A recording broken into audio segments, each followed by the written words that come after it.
할렐루야. 오늘도 수요 기도에 참여한 여러분 환영하며 축복합니다.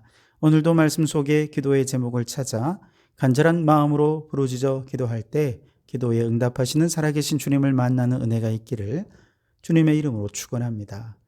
오늘은 열왕기하 18장 19절로 27절의 말씀으로 마귀의 공격을 분별합시다 라는 제목으로 함께 은혜를 나누고자 합니다.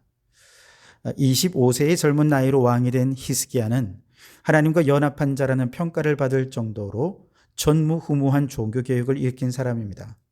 그는 먼저 성전을 정화하고 예배를 회복시킵니다. 6월절의 절기를 회복하면서 구원의 은총을 새롭게 깨닫게 했습니다. 또한 나라 곳곳에 있는 우상들을 부수고 신전들을 없애는데요. 그 어떤 왕도 행하지 못했던 산당을 허물었고 모세 시절부터 미신처럼 섬기던 놋뱀까지도 부수어버렸습니다. 하나님의 말씀에 순종할 때 하나님께서 그와 함께 하셨고 그가 어디로 가든지 형통하게 하셨노라 기록하고 있습니다. 자, 이렇게 안정적으로 나라가 잘 성장하기만 하면 좋았을 텐데 북이스라엘을 점령한 아수르가 남왕국까지 공격하게 된 것이죠. 남쪽에서는 히스기야가 왕위에 오른 지 겨우 4년째 되던 해에 아수르의 살만에셀 왕이 북이스라엘의 수도 사마리아를 포위하여 공격합니다. 이스라엘 백성들은 3년 동안 필사적으로 저항했지만 결국 아수르에게 항복하지요. 그런데 북이스라엘이 멸망당한 후 남유다의 히스기야가 계속 반아수르 정책을 펼치자 아수르의 사네립 왕이 이번에는 유다를 침공해 옵니다.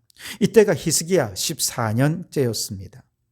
이때 사네립은 유다의 46개 성읍을 점령하고 20만이 넘는 포로들을 잡아갑니다. 무시무시한 공성 장비를 갖춘 아수르 대군의 침략 앞에 유다는 멸망의 위기에 처하고 맙니다. 상황이 너무 급박하니까 처음에는 히스기야도요 조공을 바쳐서 아수르를 달래려고 시도합니다. 오늘 14절로 16절을 보시면 유다의 왕 히스기야가 라기스로 사람을 보내어 아수르 왕에게 이르되 내가 범죄하였나이다. 나를 떠나 돌아가소서. 왕이 내게 지우는 것을 내가 당하리이다 하였더니 아수르 왕이 곧 은 300달란트와 금 30달란트를 정하여 유다 왕 히스기야에게 내게 한지라. 히스기야가 이에 여호와의 성전과 왕궁 곳간에 있는 은을 다 주었고 또 그때의 유다 왕 히스기야가 여호와의 성전 문의 금과 자기가 모든 기둥에 입힌 금을 벗겨 모두 아수르 왕에게 주었더라 그랬습니다. 히스기야는 다급하니까요. 아이고 우리가 잘못했습니다. 제발 군을 철수만 해주시면 요구하는 거 다 드리겠습니다. 굴욕적으로 용서를 빌었죠. 그러자 아수르 왕은 은 300달란트와 금 30달란트라는 엄청난 돈을 요구했고 이걸 마련하기 위해 히스기야는요 왕궁의 보물은 물론이고 성전문에 입힌 모든 금을 다 벗겨 주었습니다. 그토록 신실한 믿음의 사람이었던 히스기야도요 상황이 너무 급박해지니까 이처럼 인간적인 수단에 의지할 수밖에 없는 것이었습니다. 문제는 자 그렇게 해서 아수르가 이제 유다를 조공만 받고 더 이상 넘보지 않는 안정적인 관계를 회복했습니까? 아닙니다. 여기에 문제가 있는 것이죠. 아수르는 조공은 조공대로 받았으면서도 유다를 향한 공격은 멈출 생각이 없었습니다. 그래서 사네립 왕이 다시 예루살렘으로 올라와 공격하는데요. 이때 아수르의 군사 랍사게가 유다말로 백성들이 다 듣는 데서 이스라엘 왕을 모욕하고 하나님을 모욕하는 이런 말들을 막 쏟아내면서 그들의 마음을 흔드는 것이죠. 일종의 심리전입니다. 랍사게가 말로써 백성들의 사기를 꺾어놓고 낙심하게 만들고 패배의식에 사로잡혀 만드는 것이 오늘날 마귀가 우리들을 향해 공격하는 것과 다를 바 없다는 것이죠. 그래서 오늘은 랍사게의 심리적 공격을 통해서 마귀가 우리의 영혼을 어떻게 공략하는지 살피면서 마귀를 대적하고 승리하는 비결을 함께 깨달아 알아가기를 바랍니다. 우선 첫째로 마귀는요 무엇을 공격하느냐? 우리의 신뢰관계를 다 깨뜨리며 공격한다는 것이죠. 자, 랍사게의 연설은 단순한 욕설이 아니라 히스기야 왕과 유다 백성들이 지금 의지하고 붙잡고 있는 신뢰의 근거들에 대해서 정면으로 공격합니다. 19절에 보시면 랍사게가 그들에게 이르되 너희는 히스기야에게 말하라. 대왕 아수르 왕의 말씀이 내가 의뢰하는 이 의뢰가 무엇이냐? 의뢰가 무엇입니까? 의지하고 신뢰한다는 것이죠. 지금 이스라엘 백성들이 의지하고 있고 신뢰하고 있는 것이 무엇이냐라고 하는 것입니다. 세 가지를 얘기하는데요. 첫째, 이스라엘의 군사력인데 이거 믿을 만한 건 못 된다라고 랍사게가 얘기합니다. 20절에 내가 싸울 만한 계교와 용력이 있다고 한다마는 이는 입에 붙은 말뿐이라. 내가 이제 누구를 의뢰하고 나를 반역하였느냐 그럽니다.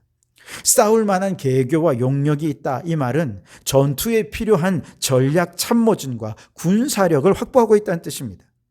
실제로 유다는 아수르에게 조공을 바치지 않기로 결정하기까지 스스로 군사력을 키우기 위해 재정적으로 굉장히 많은 투자를 합니다.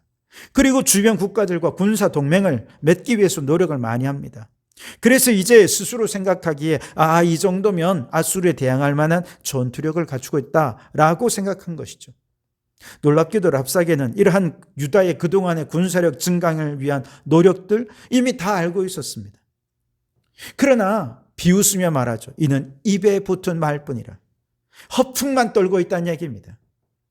남유다가 아무리 군사력을 증강하기 위해 노력했다 하지만 당시 근동 지방의 패권을 장악하고 있던 아수르에는 상대가 안 되는 거죠. 그럼에도 불구하고 아수르를 배신한 것에 대해서 조소하고 비난을 퍼붓고 있는 것이죠. 그래서 23절에 보면 청하건대 이제 너는 내 주 아수르 왕과 내게 하라. 내가 만일 말을 탈 사람을 낼 수 있다면 나는 내게 말 2,000마리를 주리라. 유다의 군사력은 이렇게 하찮게 취급하는 거예요. 말도 못하는 것들이 까분다 이런 뜻이죠. 둘째로 지금 이스라엘이 의지하고 있는 또 다른 건 뭐냐? 강대국 애굽을 의지한다는 거예요. 21절에 이제 내가 너를 위하여 저 상한 갈대 지팡이 애굽을 의뢰하도다. 사람이 그것을 의지하면 그의 손에 찔려 들어갈지라. 애굽의 왕 바로는 그에게 의뢰하는 모든 자에게 이와 같으니라 그랬습니다. 유다가 강대국 애굽을 의지하려 하지만 사실 애굽은 상한 갈대 지팡이 같아서 의지하면 의지할수록 그 가시가 손을 찌르는 것처럼 유다는 저 애굽에 의해서 그저 상처만 날 뿐이다 라는 것이죠. 그러니 애굽은 믿을 만한 것이 못 된다는 것이죠. 놀랍게도 랍사게는요, 유다가 애굽을 향해 어떤 외교적인 노력을 행하고 있는지에 대해서 이미 다 알고 있었습니다. 그러나 지금 애굽의 상황도 국내적으로서 여유로운 상황이 못 돼요. 예전에 애굽처럼 그렇게 강력한 군사력이 없었던 것이죠. 그러니 애굽을 의지하기보다 오히려 유다가 지금 큰 코를 다칠 수 있으니 애굽을 의지하지 말라는 겁니다. 24절에 보면 내가 어찌 내 주의 신하 중 지극히 작은 지휘관 한 사람인들 물리치며 애굽을 의뢰하고 그 병거와 기병을 얻을 듯하냐 그랬습니다. 애굽을 통해 얻을 수 있는 거 아무것도 없다는 것입니다.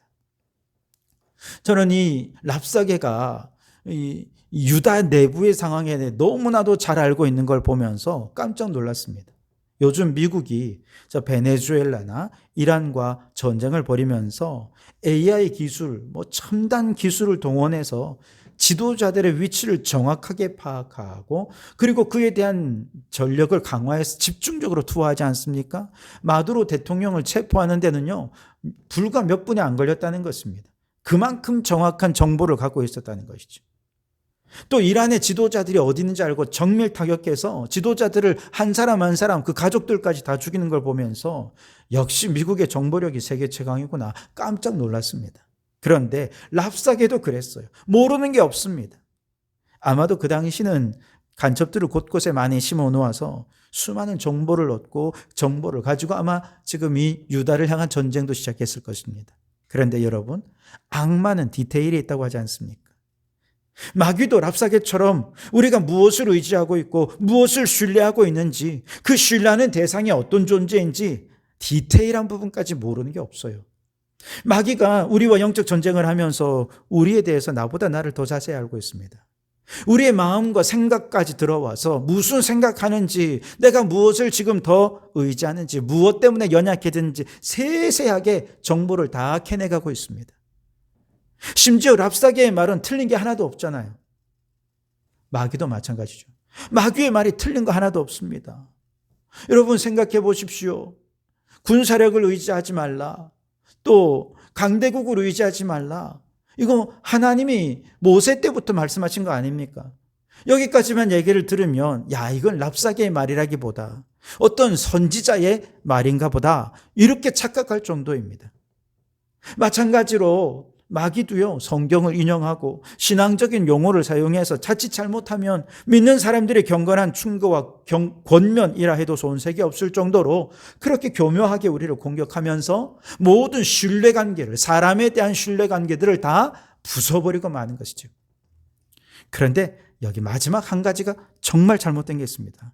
랍사게는요, 바로 세 번째 신뢰관계를 깨뜨리기 위해 앞에 두 가지는 밑밥을 깐 거죠. 무엇입니까? 하나님은 의뢰할 분이 못 된다. 하나님에 대한 신뢰를 깨뜨리고 있는 거죠.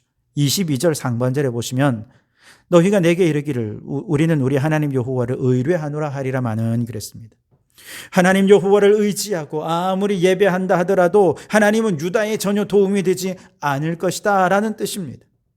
한마디로 랍사게는 지금 너희가 믿는 애굽도, 너희의 군사력도, 심지어 너희 하나님 여호와도 너희를 구원할 수 없을 것이다 라고 주장하면서 모든 신뢰관계들을 다 깨뜨리고 있는 것이죠.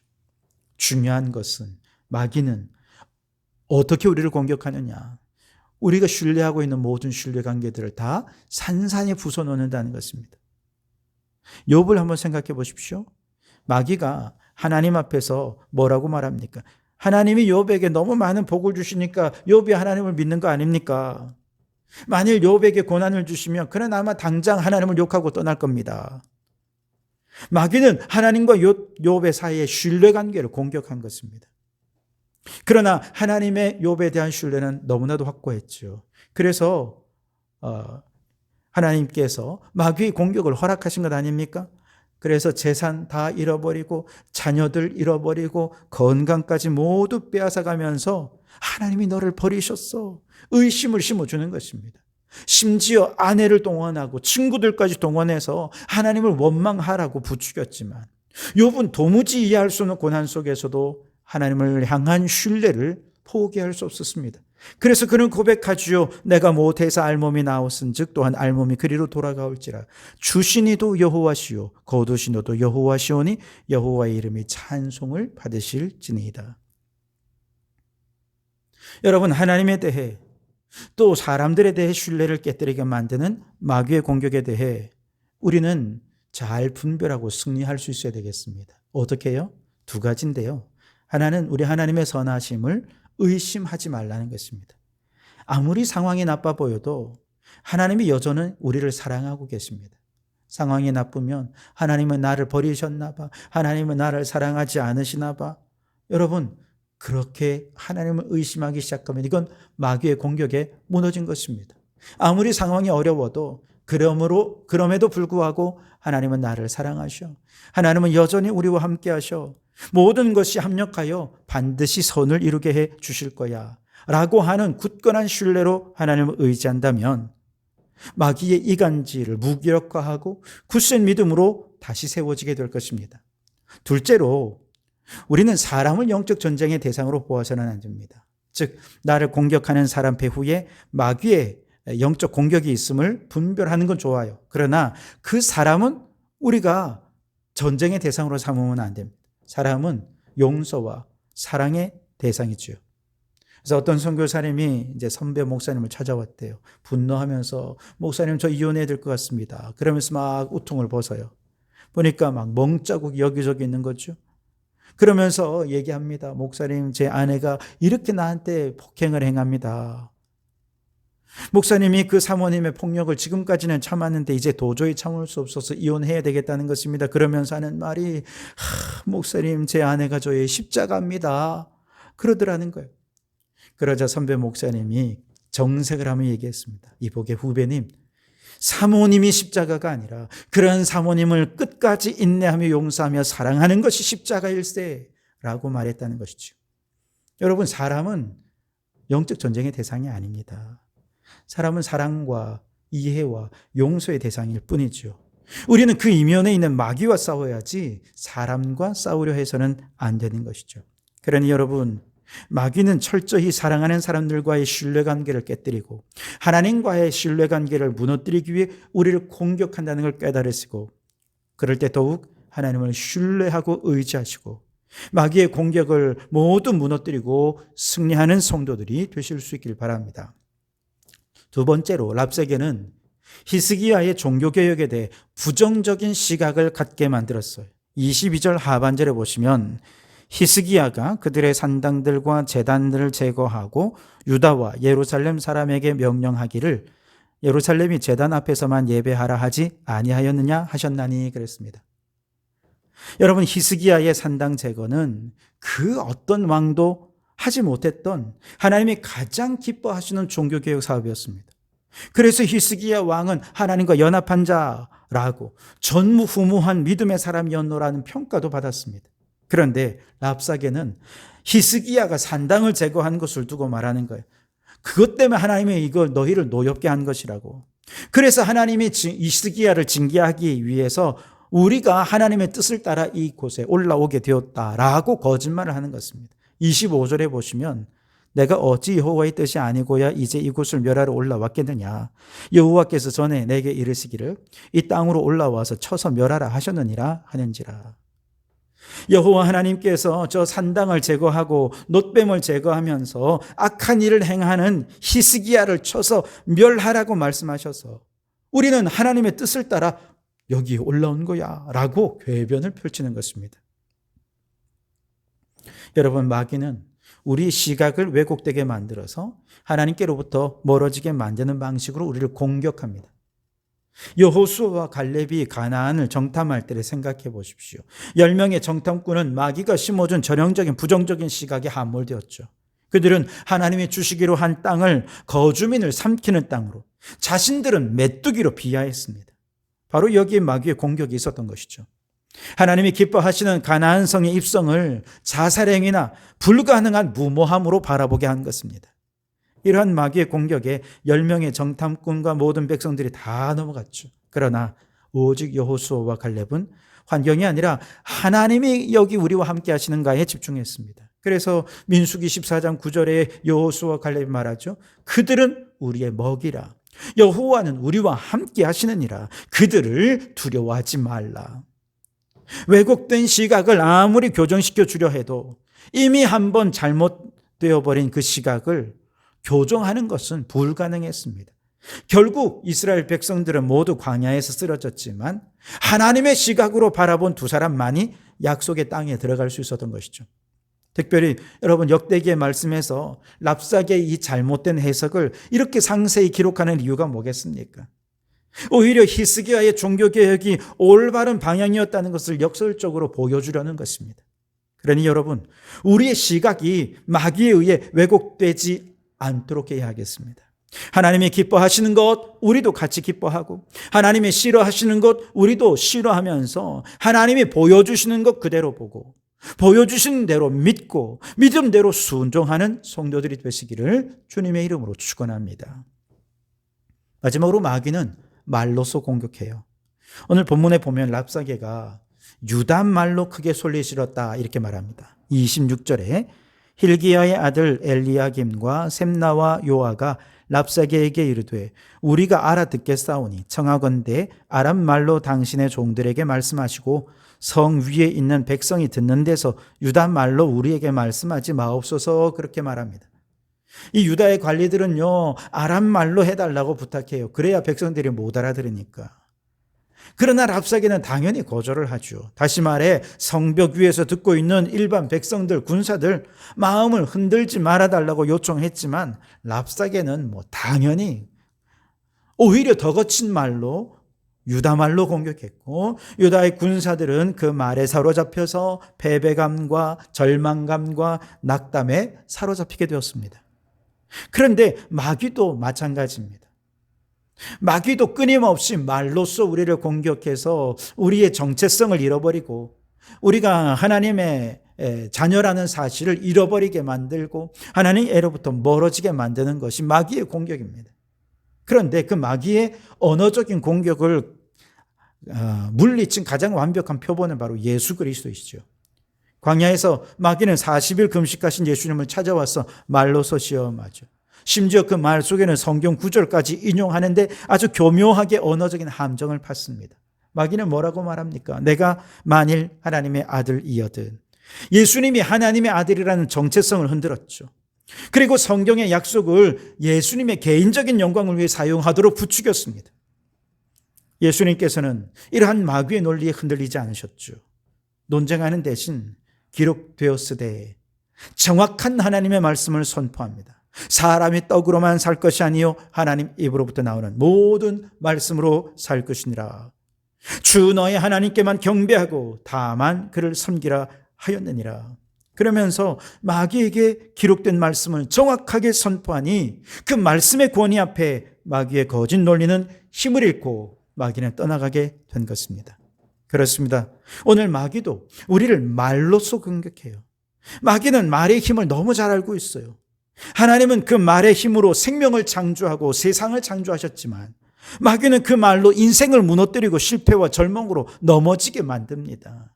그러니 여러분, 우리 인생을 실패와 절망과 좌절의 나락으로 무너지게 만드는 마귀의 말을 의지하지 말고 생명을 살리고 힘을 주고 희망을 주시는 살아계신 하나님의 음성을 듣고 그 말씀만 의지하여 마귀를 물리치고 승리하는 성도들이 되시기를 주님의 이름으로 축원합니다. 기도하겠습니다. 오 하나님, 마귀는 철저히 사랑하는 사람들과의 신뢰관계를 깨뜨리고 하나님과의 신뢰관계를 무너뜨리기 위해 공격하고 있음을 깨닫게 하시니 감사합니다. 우리가 잘 분별해서 하나님을 더 신뢰하게 하시고 사람들은 더 사랑하고 용서하는 저희들이 되게 해 주시옵소서. 마귀는 하나님이 올바르게 바라보시는 것에 대해 부정적으로 바라보게 합니다. 주님, 우리의 시각이 마귀에 의해 왜곡되지 않게 하시고 하나님이 보여주시는 그대로 보고 듣고 믿고 순종하는 저희들 되게 해 주시옵소서. 마귀는 말의 힘을 잘 알고 말로써 우리를 공격합니다. 주님, 마귀의 말과 하나님의 말을 잘 분별할 수 있게 하시고 하나님 말씀만 믿고 신뢰하여 마귀를 물리치는 승리자가 되게 해 주시옵소서. 예수님 이름으로 기도하옵나이다. 아멘.